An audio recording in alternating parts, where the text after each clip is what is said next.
नमस्कार दोस्तों, मैं लक्ष्मण यादव आप लोगों के सामने फिर से प्रदर्शित हो चुका हूं। हमारा चल रहा था ठोस अवस्था अध्याय 1 क्लास 12 केमिस्ट्री, जिसमें हम लोग पढ़ चुके थे क्रिस्टलीय ठोस और अक्रिस्टलीय ठोस क्या होता है। आज हम लोग पढ़ेंगे क्रिस्टलीय ठोस के कुछ महत्वपूर्ण पद। क्रिस्टलीय ठोस क्या होते थे, उसकी सबसे बड़ी विशेषता क्या थी कि वह क्या होता था, एक निश्चित ज्यामिति का होता था और उसमें अभिलाक्षणिक ज्यामिति होती थी। यानी निश्चित ज्यामिति का होता है, उसमें दीर्घ प्राची बनती थी, वह लंबी व्यवस्थाएं की जा सकती थी क्रिस्टलीय ठोस में। अब हम लोग जानेंगे उसके कुछ महत्वपूर्ण। पहला महत्वपूर्ण में जानेंगे क्रिस्टल जालक। क्रिस्टल जालक, जालक का मतलब होता है जालनुमा, ठीक है। तो जो क्रिस्टल जालक होता है, इसकी संरचना जो है परमाणुओं और अणुओं की जो है यानी आयनों की जाल की तरह बिछी होती है।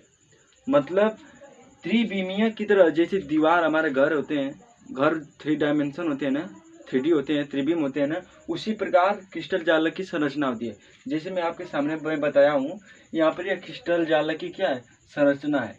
यह संरचनात्मक इकाई जो है, यहाँ अणुओं, या तो यहाँ अणु हो सकते हैं, या परमाणु हो सकते हैं, या तो आयन हो सकते हैं। यहाँ पर ये सभी कुछ भी हो सकते हैं। तो यह जो है अणुओं और परमाणुओं क्या होता है, जाल की तरह बिछी होती है। यानी यह अणुओं और परमाणुओं का जो है नियमित क्रम से व्यवस्थित किया गया है। नियमित क्रम से क्या किया गया है, व्यवस्थित किया गया है। अगर इन अणुओं और परमाणुओं को नियमित क्रम से और निश्चित क्रम में क्या किया जाए, व्यवस्थित किया जाए, तो वह किसका निर्माण करेगी, क्रिस्टल जालक का। किसका निर्माण करेगा, क्रिस्टल जालक का। तो यहाँ पर लिखा हूँ मैं, संरचनात्मक इकाई जैसे में परमाणु, अणु तथा आयन को निश्चित व्यवस्था में, ये जो परमाणु आयन जो भी हो सकते हैं, इनको निश्चित व्यवस्था में से निश्चित क्रम में जोड़ने से क्या बनेगा, हमारा क्रिस्टल जालक। क्या बनेगा, क्रिस्टल जालक। जैसे हम देखो दीवार होती है ना, दीवार इस प्रकार से दीवार होती है, ठीक है, दीवार इस प्रकार से होती है। तो इसमें दीवार में जितने भी ईंट होते हैं, या निश्चित क्रम में, यानी निश्चित क्रम में नियमित व्यवस्था से इसको रखा गया है। तो वह जो निश्चित क्रम और नियमित व्यवस्था से यह बनता है, यह क्या होता है, हमारा क्रिस्टल जालक है। क्या है, क्रिस्टल जालक। एग्जाम्पल के तौर पर रहा हूँ, जैसे में क्रिस्टल जालक जो दीवार होती है, वह क्रिस्टल जालक की संरचना जैसी होती है। दीवार हो नहीं है नहीं, हो सकती नहीं है, लेकिन जैसी हो सकती है क्रिस्टल जालक की संरचना। जिस प्रकार से उसमें ईंट एक एक करके उसमें नियमित क्रम से क्या किया जाता है, व्यवस्थित किया गया, जुड़ा रहता है, वह क्या होता है, हमारा क्रिस्टल जालक जैसी होती है। तो अब देखते हैं क्रिस्टल जालक की परिभाषा क्या होती है। क्रिस्टल जालक की संरचना कैसी होती है, 3 डायमेंशन जैसी है, त्रिविमीय जैसी है। यदि हम त्रिविम में क्या किया जाए, त्रिविम में अनंत बिंदुओं, इसमें त्रिविम में अनंत बिंदु हो सकते हैं। जिस दीवार में अनंत ईंट आए उसको व्यवस्थित कर सकते हैं, अनंत ईंट हम लगाकर उसको व्यवस्थित कर में रख सकते हैं, जैसे में अणु, परमाणु तथा आयन। निश्चित व्यवस्था को त्रिविम जालक या क्रिस्टल जालक कहते हैं।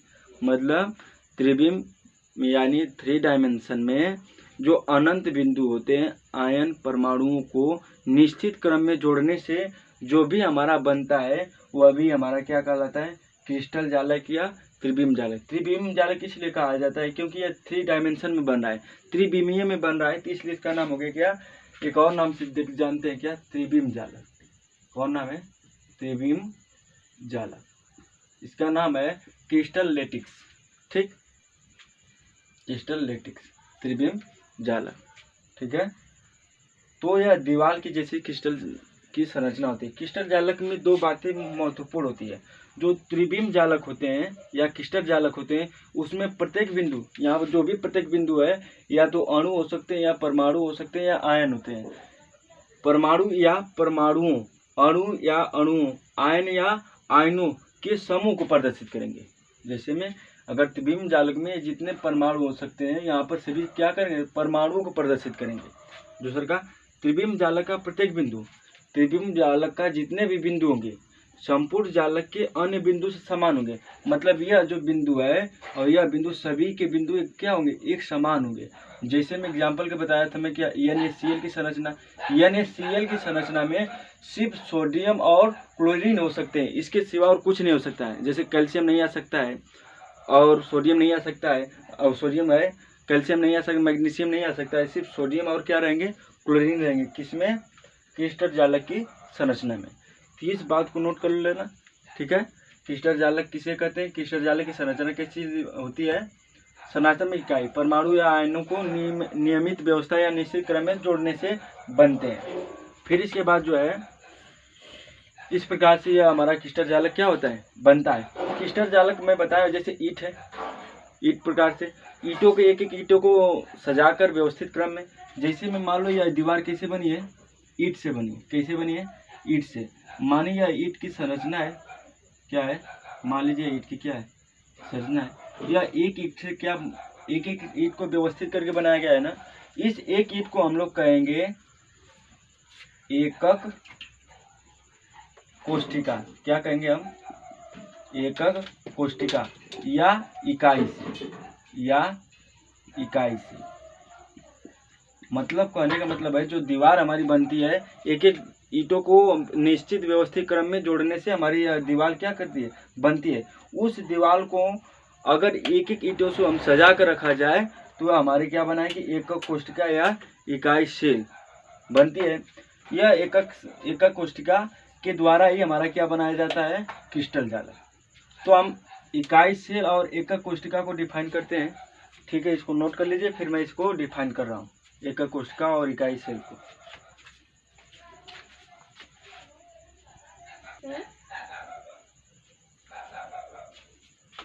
चलिए अब हम लोग देखते हैं इकाई सेल या एकक कोष्ठिका। इकाई सेल या एकक कोशिका, अगर जैसे में यह जो एक ईंट है, एक ही ईंट को क्या बोलते हैं हम, इकाई सेल या एकक कोशिका। अगर इसी एक एक ईंट को बार बार हमको क्या करते हैं, निश्चित क्रम में सरियाते चले जाएं, व्यवस्थित करते जाएं, तो यह किसकी तरह बन जाएगा, क्रिस्टल जालक। एक दीवार बन जाएगी, वह पूरी दीवार को क्या नाम दिया गया है, क्रिस्टल जालक। और एक ईंट को क्या नाम दिया गया है, इकाई सेल या एकक कोशिका।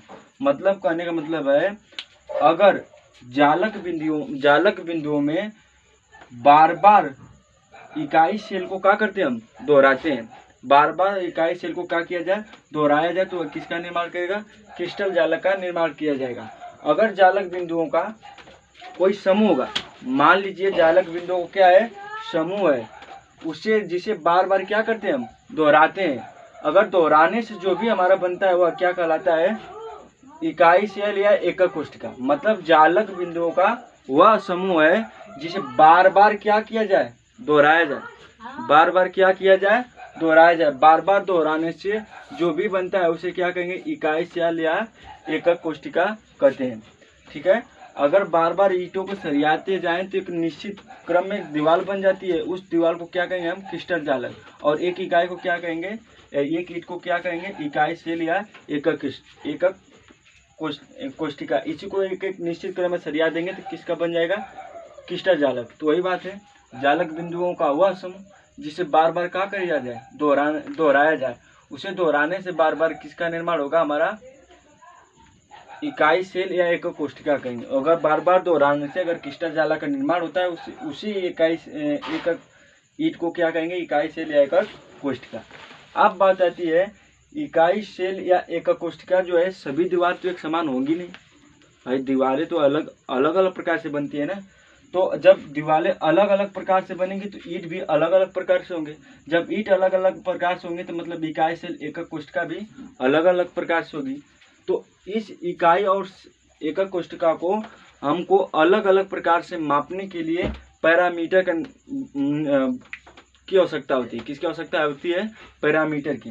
तो अब हम लोग जानेंगे एकक कोशिका के पैरामीटर क्या क्या हो सकते हैं, तो इसको नोट कर लीजिए, फिर इसके बाद एकक कोशिका के पैरामीटर के बारे में जानते हैं।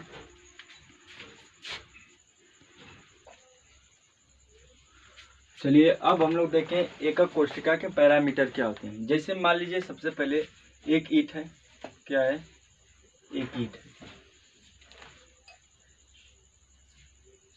कुछ इस प्रकार से ईंट की संरचना होती है।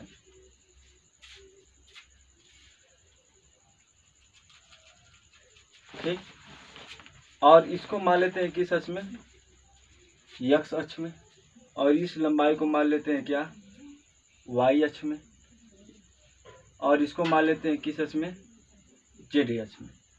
ठीक है, तो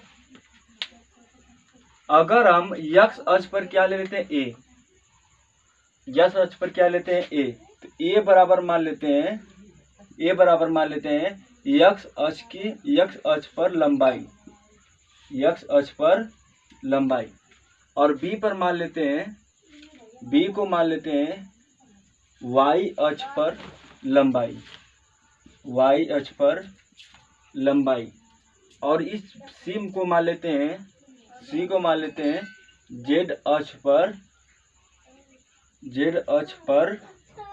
लंबाई, z अक्ष पर लंबाई। यह जो लंबाइयाँ है इसको कहा जाता है अक्षीय लंबाई। क्या कहा जाता है, अक्षीय लंबाई। हम लोग पढ़े एकक कोष्ठिका के पैरामीटर। अब अक्षीय लंबाई हो गई, अब हमको चाहिए अक्षीय कोण। क्या चाहिए, अक्षीय कोण। अक्षीय कोण मान लेते हैं ए बराबर कौन सा, ए बराबर मान लेते हैं अल्फा, बी बराबर मान लेते हैं बीटा, सी बराबर मान लेते हैं क्या, गामा।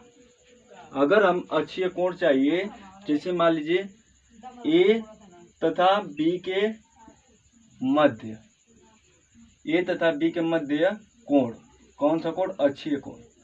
तो ए और बी के, इसके ए और बी के इसके वाले बीच का, ए और बी के मध्य कौन सा कोण होगा। देखिए ए और बी है दिया लेकिन सी नहीं है, तो सी का कौन सा कोण माने है, अल्फा। तो ए और बी के मध्य कौन सा कोण होगा, गामा, सॉरी कौन सा कोण होगा, गामा। तो यह कौन सा कोण हो जाएगा, गामा। आप देखते हैं बी और सी के मध्य कोण, बी और सी के मध्य कोण, बी और सी के मध्य कोण क्या होंगे, बी और सी के मध्य कोण। तो बी और सी में कौन चीज नहीं है, ए, तो बी और सी के मध्य कौन सा कोण हो जाएगा हमारा, अल्फा। कौन सा कोण हो जाएगा, अल्फा। अब हम लोग देखते हैं ए बी और ए कमा सी के मध्य कोण। तो ए और सी के मध्य कौन सा चीज मिसिंग है, बी। तो बी का कोण क्या है हमारा, बीटा। बी का कोण मान लेते हैं क्या है, बीटा। तो बी का कोण क्या हो जाएगा हमारा, बीटा। ये हमारे क्या हो जाएंगे, अक्षीय कोण।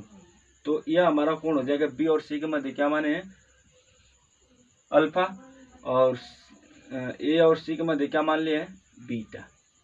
ठीक है, क्या मान लिया गया है, बीटा। तो यह हमारे 3 अक्षीय लंबाई होंगे और 3 और अक्षीय कोण हो गए। इन तीनों को मिलाकर कितने हो गए हमारे, 6, टोटल 6 पैरामीटर। तो हमारे टोटल कितने पैरामीटर होंगे, 6। इन 6 पैरामीटरों के द्वारा हम 7 प्रकार के एकक कोष्ठिकाओं का निर्माण करेंगे। किस किस प्रकार से ईंट बनेगी, किस किस प्रकार से दीवार को हम व्यवस्थित कर में रख सकते हैं। तो 6 पैरामीटर से कितने दीवार के एकक कोष्ठिका का निर्माण करेंगे, 7 प्रकार की। उन 7 प्रकार को हम देखते हैं। एग्जाम में कभी कभी पूछ देता है एकक कोष्ठिका में कितने पैरामीटर की आवश्यकता होती है, 6। अगर पूछा कि कितने अक्षीय पैरामीटर, अक्षीय लंबाई के पैरामीटर की आवश्यकता होती है, 3। अगर पूछा कितने अक्षीय कोण के पैरामीटर की आवश्यकता होती है, 3। अगर पूछता है कि एकक कोष्ठिका में कितने पैरामीटर की आवश्यकता होती है, तो याद रखना कितने की होती है, 6। अब हम लोग देखेंगे एकक कोष्ठिका के पैरामीटर के प्रकार, कितने प्रकार से एकक कोष्ठिकाएं का निर्माण हो सकता है। जल्दी से नोट कर लीजिए, फिर इसके बाद देखते हैं।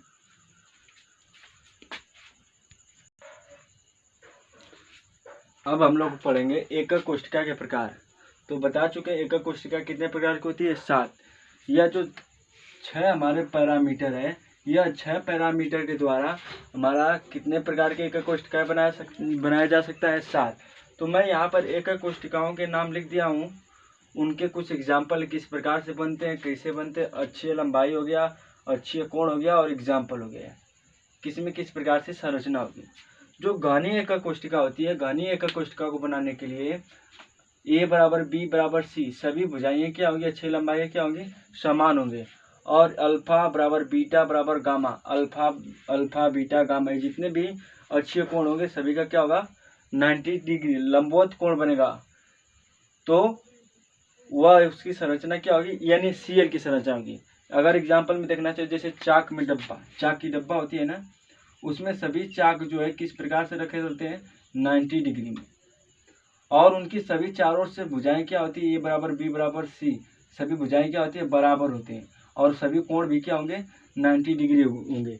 तो वह चाक की डिब्बा हमारी कौन सी होगी, घनीय एकक कोष्ठिका होगी, या यानी Cl। यानी Cl में कुछ इस प्रकार से संरचना होती है, सभी क्या होते हैं, लंबवत होते हैं। ठीक। अब द्विलंबास में A और B बराबर होंगे, लेकिन ये दोनों C के बराबर नहीं होंगे, अर्थात अल्फा बराबर बीटा बराबर गामा बराबर 90 डिग्री बनेगा, वह हमारा क्या कहलाएगा, द्विलंबास। एग्जाम्पल में SnO2 टिन ऑक्साइड। फिर इसके बाद विषम लंबास क्या होता है, विषम लंबास जिसमें A बराबर B बराबर C बराबर तीनों भुजाएं एक समान नहीं होती, इनमें तीनों भुजाएं अलग अलग होती हैं, लेकिन अक्षीय कोण अल्फा बराबर बीटा बराबर गामा बराबर कितना होता है, 90 डिग्री होता है, वह क्या कहलाएगा, हमारा विषम लंबास। एग्जाम्पल में बेरियम सल्फेट।